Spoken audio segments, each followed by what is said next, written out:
इस संशय का निवारण करना है, क्योंकि जैसे ये बात बोली गई तो कईयों के मन में संशय आ सकता है कि यार इसका मतलब जो प्रचार करता है वो उत्तम अधिकारी नहीं होता, उत्तम अधिकारी तो प्रचार कर ही नहीं सकता। तो इस संशय का निवारण करना है, कौन कर सकता है? और ये भी ध्यान देना है कि ये कैमरा जो है वो बंद हो जाता है, जैसे ही क्लास खत्म होती है ना तो कैमरा बंद हो जाता है। हाँ जी, राघव प्रभु आप बोल सकते हैं, आपका क्या विचार है? प्रभु जी, एक बार आपने वो देशामृत में बताया था ना हमारे को कि उत्तम अधिकारी को भी मध्यम अधिकारी में आना पड़ता है कि हम सभी को प्रचार करने के लिए। हाँ, बड़े सुंदर, बहुत सुंदर तरीके से आपने इसको याद रखा। असल में जब प्रचार करने की बारी आती है तब उत्तम अधिकारी को मध्यम अधिकारी के स्तर पर आना पड़ता है। इसलिए प्रभुपाद जो हैं वो उत्तम अधिकारी ही हैं, लेकिन वो हम लोगों का कल्याण करने के लिए कुछ देर के लिए मध्यम अधिकारी के स्तर पर आते हैं। ऐसे जो भक्त होते हैं जन कल्याण के लिए। तो इसलिए कभी भी ऐसा नहीं सोचना कि उत्तम अधिकारी नहीं होते, लोग उत्तम अधिकारी होते हैं, लेकिन वो जीवों का कल्याण करने के लिए क्या करते हैं, इस प्रकार से अपने आप को नीचे लेकर आते हैं। जैसे एक पिता जो है वो बच्चे से मजबूत है, बच्चे से ताकतवर है, लेकिन कभी कभी उसको प्रसन्न करने के लिए या उसके साथ आनंद लेने के लिए वो क्या करता है, वो उससे नकली मार खा लेता है।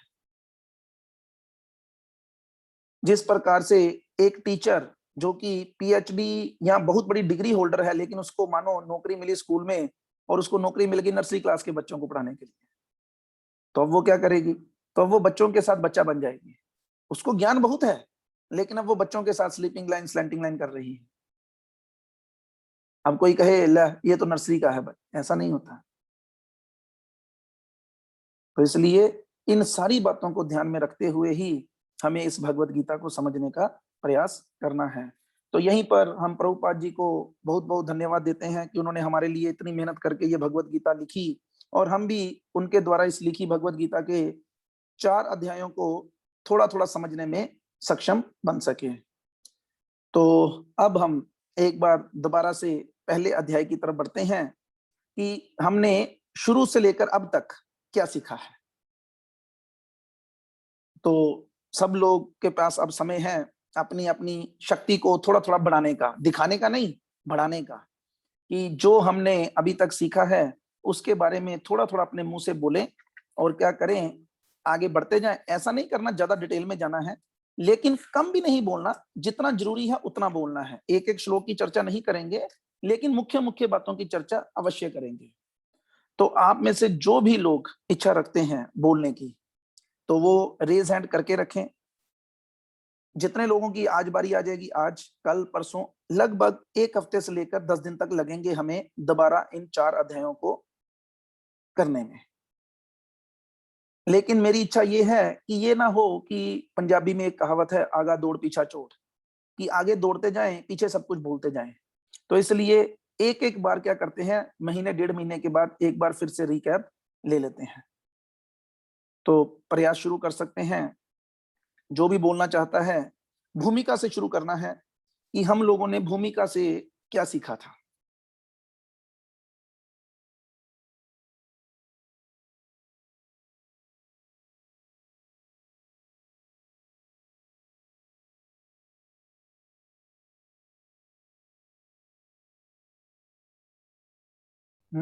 सिर्फ एक माइक, ये क्या हो गया? बाकी सब क्या? मैंने तो कल बता भी दिया था, होमवर्क भी दे दिया था अभी तो।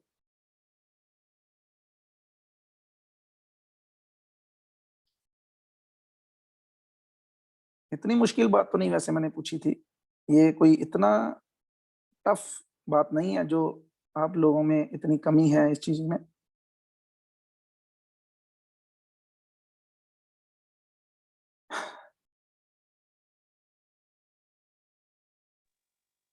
ठीक है, प्रदीप प्रभु आप शुरू कीजिए।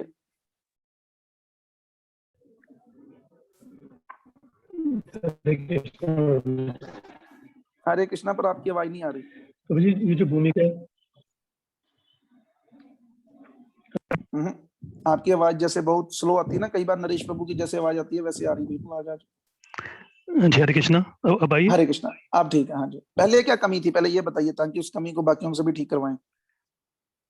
पहले पर वो स्पीकर ऑन था, अब वो हेडफोन ऑन कर ली। तो हाँ, तो एक मिनट पहले नरेश प्रभु से पूछते हैं, क्या जब वो बोलते हैं तब भी स्पीकर से बोलते हैं? वो कैसे बोलते हैं? कश्यप मुनि आगे आगे बैठ गया, कहता मेरी फोटो नहीं आ रही, मैं भी आऊंगा। हरी बोल कश्यप मुनि जी, हरी बोल। अच्छा, वो तुम्हारे मृदंग लेके आ गया, वेरी गुड, ठीक है, तो आप शुरू कर सकते हैं। प्रभु जी, ये जो भूमिका है, तो इसमें हमने जो पहले सीखा था कि ये जो भूमिका है, इसको पहले उन्होंने 7 भागों में बांटा हुआ है। तो सबसे पहले जो भूमिका में होता है वो 3 इसके होते हैं। एक होता है नमस्कार, एक होती है विषय वस्तु, और उसके बाद होता है वो आशीर्वाद जो आता है। सबसे इसको क्या पहले कहते जो हैं? है, इसको कहते क्या है? इसको कहते हैं मंगलाचरण। हाँ, पहला इसको पाठ था कहते हैं मंगला मंगलाचरण। आचरण। बड़े ध्यान से सुनना है सब लोगों ने। मंगला आचरण, जब भी कोई काम करें तो सबसे पहले जो जरूरी चीज है वो मंगला आचरण ही होती है। स्तुति करनी चाहिए। और जैसे प्रभु जी ने बताया बड़े सुंदर तरीके से कि हर मंगलाचरण में 3 चीजें होती हैं। ये आपको श्रीमद् भागवतम में भी मिलेंगी और चैतन्य चरितामृत में तो बहुत अच्छे से मिलेंगी। ये चीजें आगे पीछे हो सकती हैं, ऐसा मत सोचिएगा कि कई बार क्या करते हैं, कई बार विषय वस्तु को पहले दिखा देते हैं, कई बार ऐसे भी चेंज होता है, लेकिन फिर भी सीक्वेंस इसका यही है। दोबारा बोलिए, क्या सीक्वेंस है? सबसे पहले नमस्कार, उसके बाद विषय वस्तु जिसके बारे में वो चीज है, और लास्ट में आता है आशीर्वाद। नमस्कार किसको करना है? नमस्कार प्रभु जी, तो जितने भी नहीं, इसमें कहते हैं इष्ट को नमस्कार। जितने भी हमारे आचार्य हैं उनको भी करना है, ऐसा नहीं है उनको नहीं करना, लेकिन फिर भी पहले इष्ट को नमस्कार। इसलिए आज आप श्रीमद् भागवतम का पहला कैंटो खोलिएगा और उसका पहला श्लोक देखिएगा क्या है, मालूम है आपको?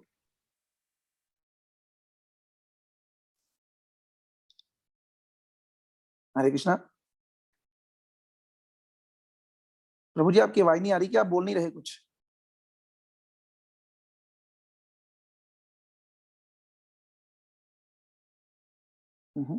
आवाज नहीं आ रही। नहीं प्रभु जी, फर्स्ट कर मुझे बता। क्या था? नहीं प्रभु जी, मुझे नहीं ध्यान फर्स्ट श्लोक कौन सा हाँ, भागवत में। देखो कितनी हैरानी की बात है ना हैरानी की बात। कम से कम हमें पहला श्लोक जरूर पता होना चाहिए। वो श्लोक नहीं है बेसिकली पहला, वो पहला श्लोक नहीं है। पहला श्लोक का अगर आप पहला श्लोक भी देखना चाहते हैं तो उसमें कम से कम हम पहला अक्षर ही देख ले, जन्मादस्य। लेकिन असल में श्रीमद् भागवतम कहाँ से शुरू होती है? तो सबसे पहले व्यासदेव जी कहते हैं ओम नमो भगवते वासुदेवाय। ठीक है ना? जैसे मैंने आपको ये तो बताया था ना कि हाँ, ये पता है, तो यही बोलना था। यही बोलना था, ठीक है ना? तो अभी चक्कर क्या है उसमें, वो बताए इष्ट कौन है, तो कहते ओम नमो, मैं प्रणाम करता हूं किसको? कहते भगवते, भगवान को। कहते भाई भगवान कौन? इधर उधर नहीं, कोई भी ब्रह्मा विष्णु महेश की बात नहीं कर रहे। कहते भगवान विष्णु को। कहते विष्णु वो कौन होता है? कहता ना ना, विष्णु भी नहीं। किसको?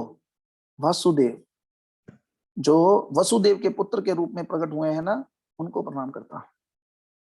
तो इतनी क्लैरिटी जब होगी ना बात में, तब पता चलता है। प्रभुपाद से एक बार किसी ने पूछा कि आपने अपनी मूवमेंट का नाम क्या रखा है? प्रभुपाद ने अपनी मूवमेंट का नाम कृष्ण भावनामृत। इंग्लिश में बोले तो Krishna consciousness. International society international for society Krishna of consciousness, for international society for Krishna consciousness. तो बड़े लोग आए, हम जैसे थे बड़े समझदार, वो कहते कि आपने कृष्णा क्यों लिखा है? कृष्णा कहने से ना आप सीमित हो गए हैं, तो आप क्या लिखिए, इस international society for God consciousness. तो आप लगता ना बात में दम है। नहीं लेकिन प्रभु जी, प्रभुपाद जी ने मैं कहा, हाँ क्या कहा प्रभुपाद ने? क्योंकि कृष्ण भगवान है तो मैंने कृष्ण का ही वो। उन्होंने कहा कि लोगों को भगवान का नाम नहीं पता, मुझे पता है। तो इसलिए इस मूवमेंट का नाम क्या होगा? International society for Krishna consciousness. इस प्रकार से हमें भी भगवान के बारे में जानना है। ठीक है, फिर आगे क्या है? सेकंड था स्पिरिट ऑफ भगवत गीता, कि इसकी भावना क्या है, ठीक हमें है, कैसे समझना है। तो उसकी भावना यह है कि जो हम है, हम अज्ञानी है, मूर्ख हैं, हमें कुछ नहीं पता। तो थर्ड था इसका कि पर्पस ऑफ भगवत गीता, कि भगवत गीता का उद्देश्य क्या है। तो भगवत गीता का उद्देश्य है कि हमें बैक टू गॉड हेड, भगवान के धाम में वापस जाना। फोर्थ था इसका सब्जेक्ट कि इस विषय वस्तु, इनमें किसके बारे में बात हुई है। तो इसमें इसमें 5 चीजें हैं। इसमें है ईश्वर, प्रकृति, काल, कर्म और जीव। और इसमें भी जो जो हमारे जो कर्म हैं तो वही चेंज होते हैं, बाकी जो चीजें 4 है वो वही रहती हैं, वो सेम चलती रहती हैं। तो और इससे फिफ्थ एक है, चीज और पता चलता है, इससे और चीज पता चल रही है ना, सब लोगों को इसको समझना चाहिए। कर्म बदले जा सकते हैं। कई लोग कहते हैं जैसे कि कर्मों के फल भुगतना ही पड़ते हैं, वैसे भक्ति रसमृत सिंधु ग्रंथ ये नहीं कहता। वो कहता है कि आप अपने जो कर्म फल पड़े हैं जो आपके, वो काट भी सकते हैं। पढ़ा ना आपने, अप्रब्ध, बीजम, कूटम, इन सबको खत्म किया जा सकता है। लेकिन दूसरी तरफ हमने एक चीज और भी पढ़ी, अगर मानो हमें अपने कर्म फल काटने भी पड़े, अपने भुगतने भी पड़े, तब भी भगवान क्या करते हैं, उन्हें बहुत लाइट कर देते हैं। जैसे हमने उदाहरण देखा था कि एक रुई की बोरी सिर के ऊपर फेंकी जाए 50 किलो की, और दूसरी तरफ 50 किलो लोहा जो है वो किसी के सिर के ऊपर मारा जाए, दोनों में बहुत अंतर होता है। इस कोरोना काल के अंदर भी जो भक्त लोग हैं, ऐसा नहीं कि भक्तों को कोरोना नहीं हो रहा या भक्त लोगों की मृत्यु नहीं हो रही, लेकिन उनकी सोच अलग है और भौतिक लोगों की सोच अलग है। आगे और क्या था? उसके बाद फिफ्थ था अंडरस्टैंडिंग। तो इसको हमने समझना कैसे है। तो इसका था कि जैसे उन्होंने भगवान ने बोली है तो हमें उसको ऐसे ही समझना है। हमने नहीं, उसमें ये नहीं था इसमें, नहीं नहीं, इसमें ये नहीं था। इसमें ये था संबंध क्या है, सही दर, अंडरस्टैंडिंग। ये कौन सा बोल रहे हैं आप, 5वां बोल रहे हैं ना? हाँ जी बराबर। हाँ, तो 5वां क्या है, अंडरस्टैंडिंग ऑफ भगवत गीता। तो जैसे ठीक है, ये जो आपने बोला वही, वो भी मान लेते हैं, आपकी बात भी मान लेते हैं, लेकिन इसमें बताया गया था, इसमें एक लाइन बोली गई थी, महत्वपूर्ण लाइन, कि हमें जानना है कि संबंध क्या है। तो अगर मेरे को याद है, मेरा ख्याल है कि मैंने एक ट्रायंगल बनाकर उस वक्त आपको सेंड किया था, मुझे पक्का भी याद नहीं, आप लोग देख सकते हैं उस ट्रायंगल को। जैसे एक ट्रायंगल बनाइए, उसकी एक कॉर्नर पर लिखिए ईश्वर, दूसरे कॉर्नर पर लिखिए जीव, और तीसरे कॉर्नर पर लिखिए प्रकृति। ये हो गए 3 कॉर्नर। अब हमें क्या जानना है, किस संबंध के बारे में जानना है? ईश्वर और जीव के बीच में संबंध जानना है। फिर 2 चीजें और क्या है, काल और कर्म। अब काल कहां आता है? तो कहते जीव और ईश्वर के बीच में भी काल आता है, ईश्वर और प्रकृति के बीच में भी काल आता है, लेकिन जीव और प्रकृति के बीच में कर्म आते हैं। तो जीव और कर्म का क्या हिस्सा है, रिलेशन है, ईश्वर और प्रकृति का क्या रिलेशन है, जब तक हम इन बातों को नहीं जानेंगे तब तक सही फल नहीं मिलेगा। तो यहां पर एक लाइन बताई गई थी, सही संबंध के साथ जप करने से सही फल मिलता है। हाँ जी। तो तब एक उदाहरण दिया गया था, अगर आपको याद हो। फिर वही आपने बताया था कि जैसे हम हमारे घर में वाईफाई लगा होता है तो उसका जो पासवर्ड है, तो पासवर्ड अगर ठीक लगेगा तो तभी वो खुलेगा, अदरवाइज वो चलता नहीं। बिल्कुल। तो इसी प्रकार जब तक हमें संबंध सही नहीं पता, देखो बिजली का संबंध है, अगर बिजली को सही से नहीं जोड़ेंगे तो बिजली अपना फल नहीं देगी उतना जितना आना चाहिए। ठीक है ना? तो और भी कुछ बातें थी जो आप बता रहे थे कि जैसे ये है उसको वैसे समझना है। तो वैसे जैसे कोई समझना है। अपनी अपनी व्याख्या करता है तो वैसे नहीं समझना, तो जैसे भगवान ने तो बोला हुआ है। अपनी अपनी व्याख्या में क्या मुश्किल आती है?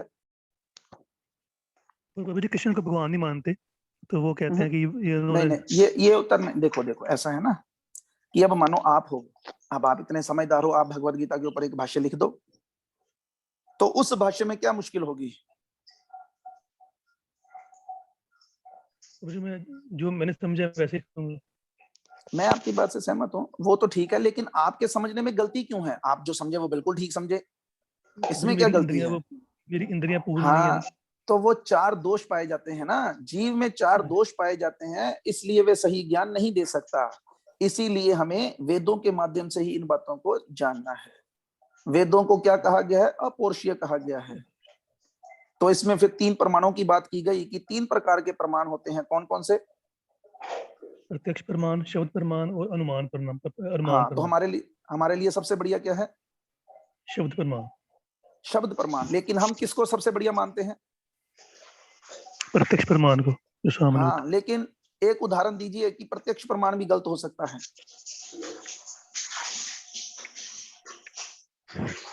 जैसे प्रभु जी वो रात को सूरज नजर नहीं आता तो बस सूरज होता तो उस टाइम पे भी है।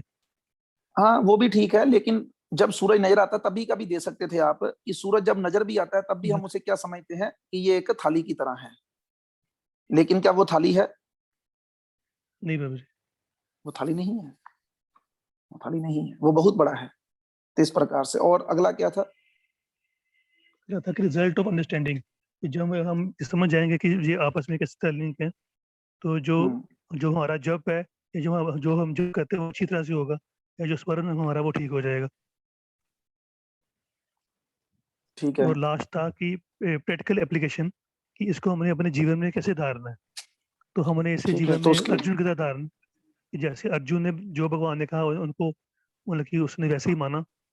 तो अगर हम भी उसकी तरफ धारेंगे तो इसका लास्ट हमें ये होगा कि जब हमारी मृत्यु आएगी तो जो भगवान भगवान का स्मरण हमें बना रहेगा। तो इसका मतलब है basically the practical application of Bhagavad Gita क्या है इस नॉलेज की, वो है अंत काले च मामेव स्मरण मुक्त्वा कलेवरम, कि मृत्यु के समय हम भगवान का स्मरण कर पाए। लेकिन यह कब कैसे होगा? जब करते करते मन धीरे धीरे करके निर्मल हो जाएगा, तब हम भगवान का स्मरण कर पाएंगे। तो देखिए कितना सुंदर इस प्रभुपाद ने इस भूमिका को लिखा। आप लोग अब जब इन बातों को सुने हैं, तो अगर आप दोबारा से समय देंगे भूमिका को पढ़ने का, तब आपको पता चलेगा कि किस प्रकार से खून की नदी बहने से पहले किसकी नदी बही? ज्ञान की नदी बहाई गई। खून की नदी बही थी उस वक्त। 65 करोड़ लोग मर गए 18 दिनों में। अभी तो देखो थोड़े से लोग मरते हैं तो हाहाकार मच गई, शमशान घाट में जगह खत्म हो गई, जगह ही नहीं है जलाने के लिए।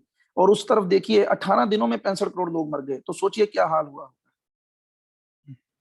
तो इस प्रकार से हमें ये चीजें सीखनी है।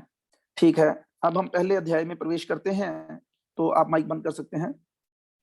हरे कृष्ण। तो पहले अध्याय को शुरुआत से पहले, पहले अध्याय को बाद में शुरू करेंगे, पहले आप लोगों में से किसी को भूमिका बनानी है, वो भी मैंने समझाई थी कि ये युद्ध तक बात पहुंची कैसे। इसको कौन बता सकता है? माइक ऑन करें, रेज हैंड जिन्होंने किया है उनमें से भी कोई माइक ऑन कर सकता है।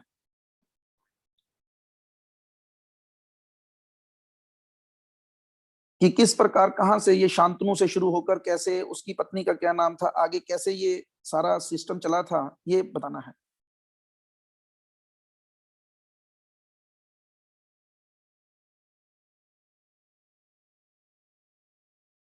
समय हमारे पास कम होता है, थोड़ा आप इस चीज का भी ध्यान रखा कीजिए। ठीक है, शायद किसी को इतना ज्ञान नहीं है इस वक्त, तो ये चर्चा हरे कहां से कृष्णा शुरू प्रभु होती जी। है? हरे कृष्णा, हाँ जी बोल सकते हैं।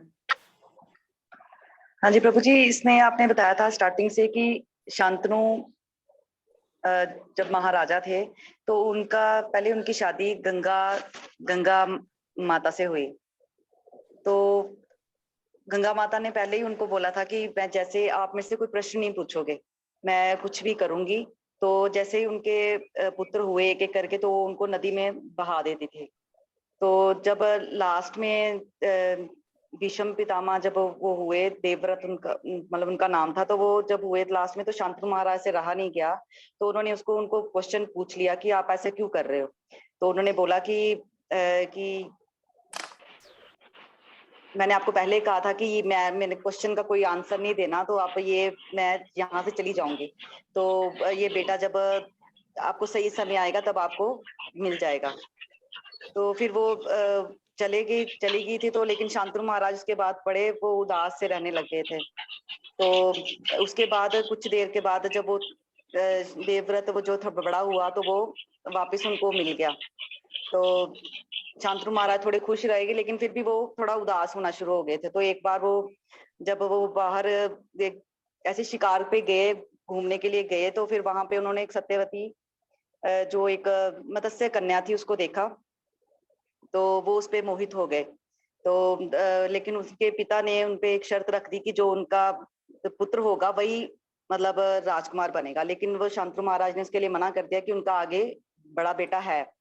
तो लेकिन जब वो वापस आए तो वो उदास रहने लगे। तो उनको पूछा कि जब देवव्रत ने पूछा उनको कि क्या कारण है, तो फिर उन्होंने उनके सारथी ने बताया कि ऐसे ऐसे वो था। तो लेकिन वो जब वहां जाते तो वो भीष्म पितामह वो प्रतिज्ञा कर लेते हैं देवव्रत की मैं शादी ही नहीं करूंगा सारी उम्र के लिए। तो इसी कारण उनका नाम भी भीष्म पड़ा। तो उसके बाद वो सत्यवती से उनके आगे 2 पुत्र हुए, चित्रांगद और विचित्रवीर्य। तो जो चित्रांगन था वो उनकी जो मृत्यु थी वो जल्दी ही होगी, तो उनको एक यक्ष ने मार डाला था। तो विचित्रवीर्य के लिए वो उन्होंने फिर देवव्रत ने काशी नरेश की 3 पुत्रियां, उनको उनका स्वयंवर था तो वो उनको तीनों को उठा के ले आते हैं, जिनका नाम था अम्बा, अंबिका, बालिका।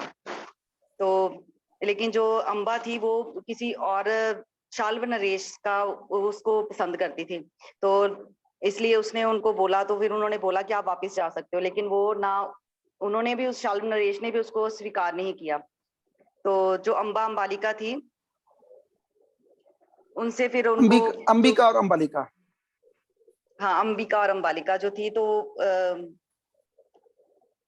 उनसे उनको फिर आगे जो उनके एक क्या नाम था उनका, व्यासदेव जो थे उनको, हाँ उनसे लेकिन उनको फिर एक घटना रह गई ना बीच में। अभी जैसे उसकी शादी तो हुई विचित्रवीर के साथ, तो व्यासदेव कैसे पिक्चर में आ गए, तो समय आने पर हुआ क्या कि विचित्रवीर जो था वो बड़ा कमजोर था और वो मर गया, उसको कोई रोग हो गया और वो मर गया, लेकिन अब संतान कोई नहीं थी। तो जो गंगा थी, जो सत्यवती थी, उसने भीष्म को बुलाया कि अब राज्य कैसे आगे चलेगा, तो तू शादी कर ले। कहता नहीं माँ, ये नहीं हो सकता, मैंने प्रतिज्ञा की है, मैं अब शादी नहीं कर सकता। तब उसने क्या किया, व्यासदेव को बुलाया। तो व्यासदेव को ऐसे बुला लिया। व्यासदेव बेसिकली सत्यवती के ही पुत्र थे।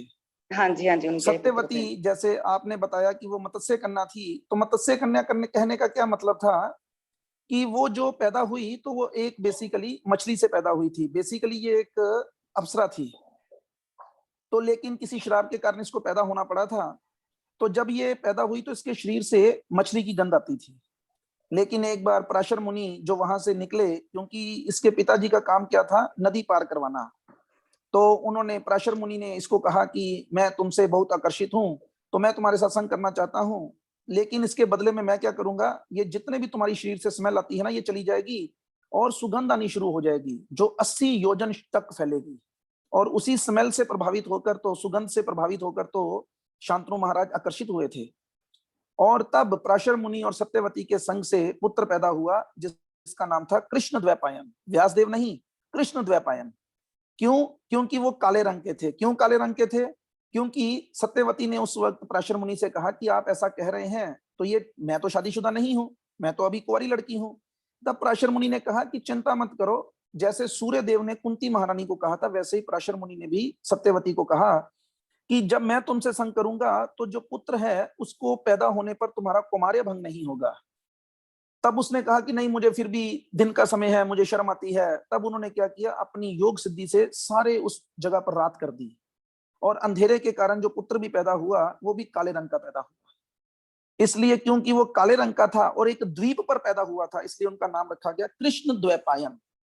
लेकिन क्योंकि उनको व्यास की पदवी दी गई, उन्होंने शास्त्रों को विस्तारित किया, एक वेद से 4 वेदों में बांटा, इसलिए उनका नाम पड़ा व्यास। तब उनको बुलाया गया। और फिर क्या हुआ जब उनको बुलाया गया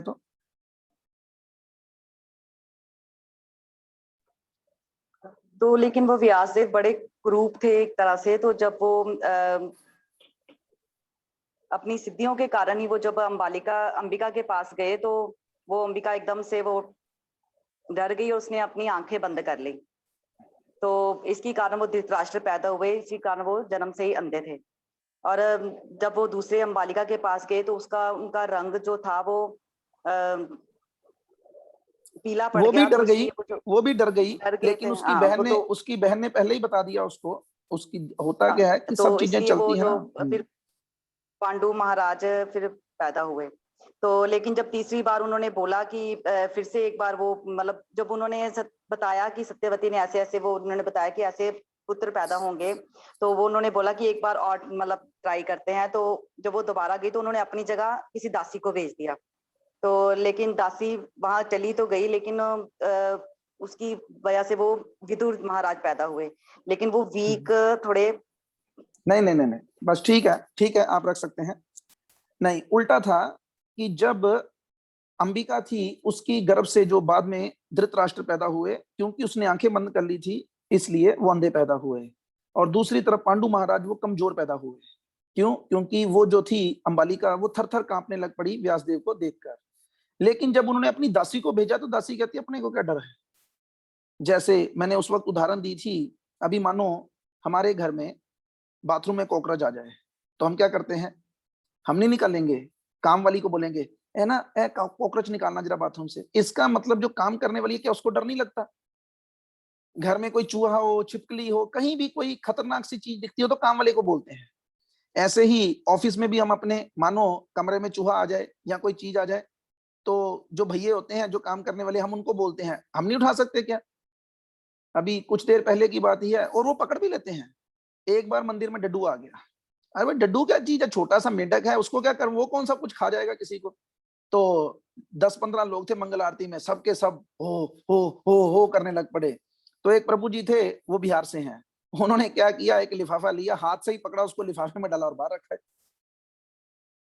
तो उसी प्रकार जो दासी थी वो बड़ी दलेर थी, और वो जब इनके सामने गई, व्यासदेव के सामने, तो उसको कोई डर नहीं लगा, और तब विदुर जी पैदा हुए। तब ये सिस्टम होता था कि जो दासी पुत्र होते थे उनको भी राज्य में पार्ट नहीं मिलता था, लेकिन उनका जो पालन पोषण होता था वो राजकुमारों की तरह ही होता था। तो समय आने पर धृतराष्ट्र के 100 पुत्र हुए, उसके पांडु के 5 पुत्र हुए। ये घटनाएं आप लोगों को मालूम है कि किस प्रकार पांडु की शादी किससे हुई? कुंती महारानी से हुई, और धृतराष्ट्र की शादी हुई गंधारी से। लेकिन राजा बनना था धृतराष्ट्र को, लेकिन विदुर की नीति बीच में आ गई कि अंधे को राजा नहीं बनाया जा सकता। अब उसके हृदय में राज्य लेने का लोभ था, लेकिन अब वो कुछ बोल नहीं सका। इसी प्रकार उनकी इच्छा थी धृतराष्ट्र की कि हमारे घर पुत्र पैदा हो पहले, ताकि वो राज्य संभाले। लेकिन किस्मत को कुछ और मंजूर था। धृतराष्ट्र के पुत्र दुर्योधन में और पांडु के पुत्र युधिष्ठिर में भी युधिष्ठिर महाराज ही बड़े थे। लेकिन एक बार क्या हुआ कि पांडु महाराज शिकार पर गए, तो वहां पर उनसे गलती से एक ऋषि, जिनका नाम क्या था, क्या नाम था उस ऋषि का, कौन बता सकता है, जिनकी उनसे हत्या हो गई थी? किंदम ऋषि। किंदम ऋषि, उस किंदम ऋषि की, उनकी, वो अपनी पत्नी के साथ हिरण और हिरणी बनकर संग कर रहे थे। लेकिन पांडु महाराज ने सोचा कि शायद कोई जानवर है, तो उन्होंने तीर चला दिया। लेकिन वो दोनों पति पत्नी थे, तो उन्होंने उनको श्राप दे दिया कि तू भी जब अपनी पत्नी के साथ बच्चा प्राप्ति, संतान उत्पन्न के लिए संग करेगा तो तेरी भी मृत्यु हो जाएगी। अब इस डर से वो, अब संतान कैसे उत्पन्न हो? तब कुंती महारानी ने बताया कि मुझे बचपन में व्यास दुर्वासा ऋषि ने एक आशीर्वाद दिया था कि मैं किसी भी देवी देवता का आवाहन कर सकती हूँ। तब उन्होंने कहा कि ठीक है तुम करो। तब उन्होंने आवाहन किया तो पहले धर्मपुत्र धर्मराज से युधिष्ठिर महाराज, वायुदेव से भीम और इंद्र से अर्जुन, ये प्रकट हुए। फिर उन्होंने कहा कि ये मंत्र तुम अपनी दूसरी जो मेरी पत्नी है माद्री, उसको भी दो। तब अश्विनी कुमार 2 पुत्रों के रूप में प्रकट हुए, और वो थे नकुल और सहदेव। लेकिन एक दिन भाग्य का लेना था कि जो वो थी माद्री थी, पांडु महाराज उस पर आकर्षित हो गए, और जैसे ही वो उसके करीब गए उनकी मृत्यु हो गई। अभी बच्चे वापिस आ गए, लेकिन ईर्ष्या तो चल रही थी, क्योंकि पिता ही ईर्ष्यालु था। ये ईर्ष्या का जो बीज था ये ऊपर से ही चला आ रहा था। तो ये महाभारत की कहानी आप सब लोगों को मालूम है कि किस प्रकार ये सारा साज सामान जो है वो युद्ध तक पहुंच गया। अभी जब युद्ध तक पहुंच गया तो सारी सेनाएं एक दूसरे के सामने खड़ी हैं, और सेनाओं के सामने खड़े होकर आप लोगों को यह घटना मालूम है कि अर्जुन और दुर्योधन दोनों कृष्ण के पास गए थे मदद लेने के लिए। लेकिन कृष्ण ने कहा कि मैं अस्त्र शस्त्र नहीं चलाऊंगा। लेकिन उसमें एक घटना बड़ी जबरदस्त थी। हम लोगों को भी यह जानना चाहिए, हमेशा भगवान के चरणों की तरफ रहिए, सिर पे बैठने की कोशिश मत कीजिएगा। वैसे ही गुरु के भी सिर पर चढ़ने की कोशिश नहीं करनी चाहिए। अगर कोई गुरु से कुछ लेना चाहता है तो विनम्र रहिए। लेकिन अक्सर कहां गलती हो जाती है, थोड़ा सा ज्ञान आने के बाद लोग गुरु को ही सिखाना शुरू कर देते हैं। ज्यादा ज्ञान कोई बुरी बात नहीं है, गुरु को खुशी होती है। अगर गुरु का कोई शिष्य अधिक ज्ञानी बन जाए तो वो हृदय से खुश होता है और उसको आशीर्वाद देता है। तो एक कल का कहानी बाकी थी हमारी, जो प्रिया माता जी ने पूछी थी, उसी के साथ इस वार्तालाप को रोक देंगे आज। एक बार क्या हुआ, गुरु था, उसने बहुत से शिष्यों को ट्रेन किया तलवारबाजी में। लेकिन एक शिष्य को बहुत अहंकार हो गया, वो कहता हट, गुरु क्या, अब हम गुरु से भी आगे हैं। ऐसे ही कई शिष्यों को अहंकार हो जाता है, और गुरु जी को हमारी कथा थोड़ा करनी आती है, हमें कभी मौका दे के देखो, धचियां ना उड़ा दे लोगों की, हम जोड़ेंगे लोगों को, ये क्या करते हैं, ये तो तोड़ देते हैं लोगों को। तो ये बड़ी दिमाग की, जैसे कहते हैं ना, एक फितूर होता है, इससे बचना चाहिए व्यक्ति को। तो अभी हुआ क्या, उस शिष्य ने लोगों से कहना शुरू कर दिया, ओ गुरु कुछ नहीं, मैं हूं बड़ा। तो अब आपको पता है लोग भी बड़े होते हैं, उन्होंने गुरु को जाके बोलना शुरू कर दिया कि वो तो आपके बारे में ऐसा बोलते हैं। कहते कोई बात नहीं, फिर क्या हो गया। लेकिन शिष्य और आगे बढ़ रहा है, कहते मुकाबला कराओ। लोगों ने बीच में आग लगा के बोला मुकाबला कराओ, कहते कराओ। गुरु को बोला, कहते जैसी उसकी इच्छा। तो तलवारबाजी का मुकाबला तय हुआ। तो अब जो शिष्य है वो देख रहा है गुरु की तरफ कि गुरु क्या तैयारी कर रहा है।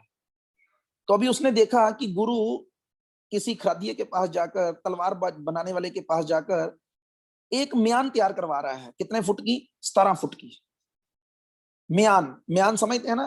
कौन जानता है म्यान किसको कहते हैं? हरे कृष्णा प्रभु जी। हाँ, ओ मुकेश प्रभु भी बोलेंगे, वेरी गुड। आपकी आवाज सुनने को तो दिल तरसता है, आप बोलते ही नहीं आजकल। हाँ जी। जिसमें तलवार डालते हैं प्रभु जी। हाँ, जिसमें तलवार डालते हैं। तो अभी उसने देखा कि 17 फुट की म्यान बन रही है, तो उसने क्या सोचा, तलवार कितने फुट की होगी? वो भी 17 फुट की होगी। नहीं, उससे भी बड़ी होगी, उसका हैंडल भी होता है ना। हाँ, थोड़ा ठीक है ना। थोड़ी सी बड़ी। तो अब उसने क्या सोचा, उसने सोचा, आप माइक बंद कर सकते हैं। शिष्य ने सोचा कि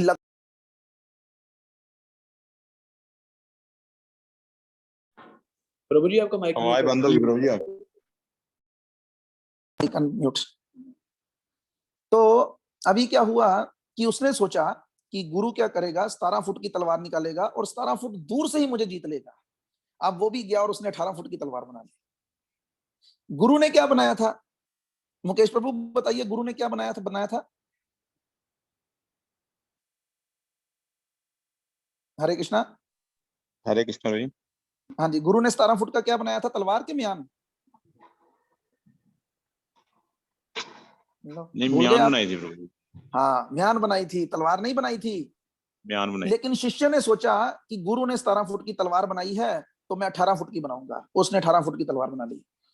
अब लड़ाई का समय आ गया, दोनों आपस सामने इकट्ठे हो गए। वो 17 फुट की म्यान लेकर आ गया और वो 18 फुट की तलवार म्यान के अंदर डाल के ले आया। अभी जैसे ही युद्ध शुरू होने लगा, तो गुरु ने क्या किया था, उस 17 फुट की म्यान के अंदर 1 फुट की तलवार रखी हुई थी। लेकिन जो शिष्य था, उसने 18 फुट की तलवार रखी थी। जब तक उसकी 18 फुट की तलवार बाहर आती, गुरु ने उसके गले के ऊपर अपनी किर्च रख दी और शिष्य हार गया। तो इसलिए कहते हैं, बाप बाप होता है और बेटा बेटा होता है। कभी भी बेटे को बाप बनने का प्रयास नहीं करना चाहिए। लेकिन जो शिष्य गुरु के आगे निकलना, मैं फिर कह रहा हूं, व्यास कौन से थे, परशुराम जी का शिष्य था ये भीष्म पितामह। भीष्म पितामह और परशुराम की आपस में लड़ाई हो गई किसी कारण को लेकर। चलिए ठीक है, ये चर्चा कल करेंगे, टाइम हो गया है। अभी वाणी को यहीं पे विराम देते हैं। हरे कृष्णा।